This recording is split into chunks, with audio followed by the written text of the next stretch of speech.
From the outside, an arthroscopy does look like a quite simple procedure, but although there are only 2 small holes on the outside, those holes go all the way into the knee itself. And they do a reasonable amount of work inside the joint itself.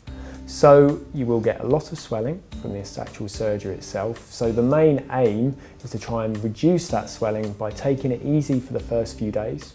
Elevate, rest, start the exercises, and then that will allow your knee to recover much faster by taking it easy for those first few days.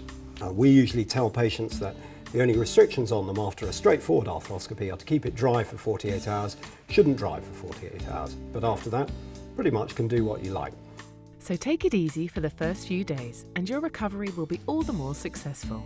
Remember, keep your leg elevated as much as possible for the first few days. Keep your wound and dressing dry for at least 48 hours. Use ice as recommended by your physio to reduce the swelling.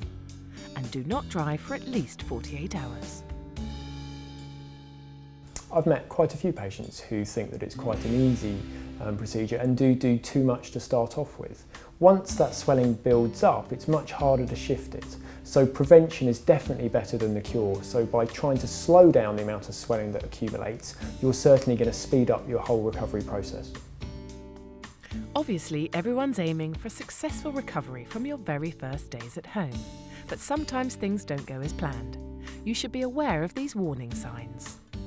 So anything where the knee is still painful or pain is increasing, if that happens, we're beginning to worry that there's something somewhat awry.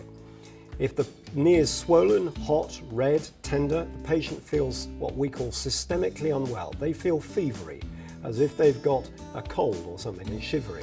We worry about infection.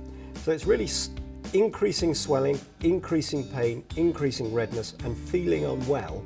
Yes, that's when we want to see them. We run an open access policy here. You don't have to necessarily go through your doctor. Obviously, that's usually the first port of call, but most of us will be very happy for the patient to contact us directly, and we'll see them as quickly as we can.